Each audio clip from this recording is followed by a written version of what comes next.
Welcome back. High interest rates have continued to work in FirstRand's favour during the half-year period. The lender delivered a 6% rise in normalised earnings, which allowed it to up its payout by the same margin to 200 cents. And joining me now as we take a look at the 6 months that was is CEO of FirstRand, Alan Pullinger. Thank you so much for your time, Alan. Now, these are results where you look at them and you get the sense that it's outperformed the economy. And would you peg the numbers on consumer resilience or rather on the strategic movements by the bank? Hi, Zanarti, and to your viewers as well. Probably a little bit of both. The call-outs we would have in these numbers, really pleasing for us to see our loan production, or we refer to it as advances. So that's picked up nicely in these 6 months. So up 11%. Again, where is that 11% going to?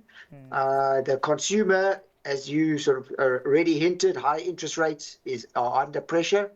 So retail lending to consumers only up 7, but you're seeing stronger lending to F&B commercial, so small little businesses.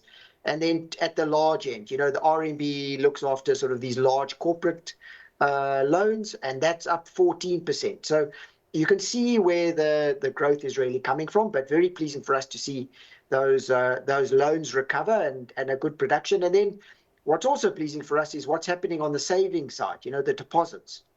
So there, we've been able to grow our deposits also 11%.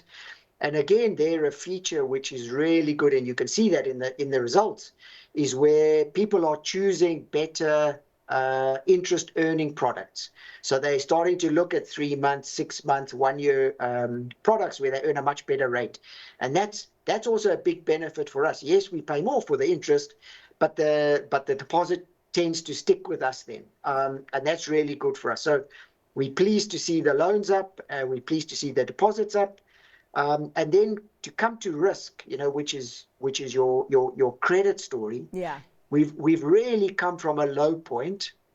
And so our cost of credit's really been normalizing, but it's still at a very low point given the cycle. You would expect it to be a much tougher story for us on a credit story, but actually it's only now entering the range where we would expect the charge to be. It's only in the bottom end of the range. So there's a lot for us to be thankful for. I think it's a couple of things. One is that consumer resilience.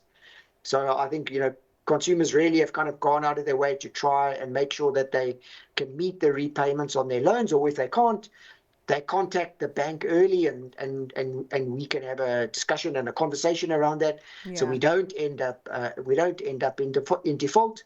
And then I think the other thing is, the teams in business have really gone out there. They've chosen good business. We've been able to grow our customer base. We've seen volumes up. So it's a little bit of both, a bit of the strategic stuff, but then also a bit of consumer resilience. Right. It is really quite interesting to see which of your consumer segments have absorbed a lot of the credit, and of course, how that has filtered through to your credit performance, but also on the supply side. Are you still seeing a mismatch between demand and supply? I mean, just how much you can actually supply? Yeah, and absolutely. And you're seeing it definitely in the unsecured lending space. So when I talk about unsecured, I'm talking about personal loans. Yeah. I'm talking credit card facilities, overdrafts. When we refer to demand from customers, and it's an industry story, it's the whole industry, but demand is very high for those types of facilities, but approval rates are very low. Yeah. I mean, when I say very low, maybe 2 in 10 are being approved. And the reason the approval rates are so low is because the customers are often failing the affordability tests. Yeah. In terms of the Credit Act, we have to go through a rigorous process of proving affordability for a customer, and many customers are failing that. Now, but what that tells you is there's a lot of unmet demand in that customer base, and it comes back to this point: consumers are under pressure. Yeah.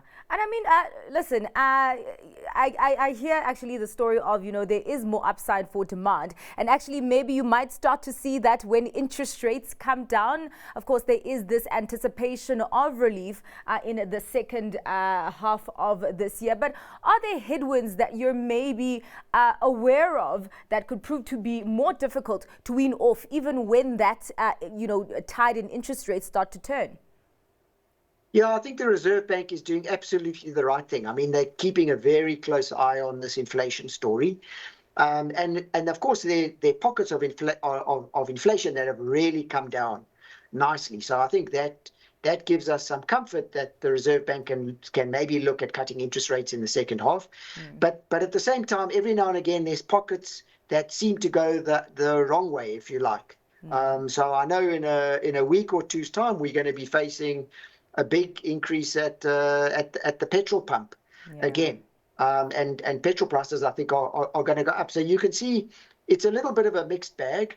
I also think the Reserve Bank is going to be very cautious about cutting interest rates ahead of the big developed markets.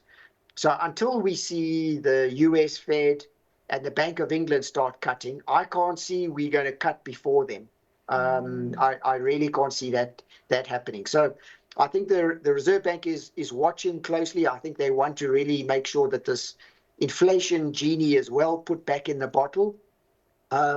Because what you don't want to do is cut interest rates and then, okay, later we've got to start hiking rates again because this inflation monster comes back at us. Yeah, indeed. Well, as we wrap up the conversation, Alan, I mean, where is FirstRand looking for further growth in such a subdued economic environment?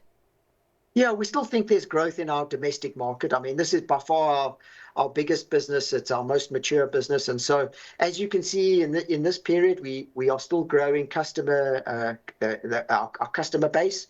So customers were up 5%. Volumes were up nicely. Transactional volumes were up 7%. So that's good. So if we can keep that ticking over, and then also seeing what extra business we can do with our existing customers. So all of those things are all helping at the margin. Of course, our subsidiaries in broader Africa really did well in these 6 months. That portfolio is looking, in better and better shape after, the difficulties we've had in Ghana, etc. So I think that's all making a nice contribution into the mix. The UK is still a very tough place at the moment. Again, cost of living challenges. But I expect, like anything, these are all cyclical. And, at some point, they start cutting rates in the UK and things get back to some degree of normalcy. All right. Well, thank you so much for your time, Alan. Really a pleasure talking to you in your last round of results interviews as CEO of FirstRand. That was the CEO of FirstRand, Alan Pullinger.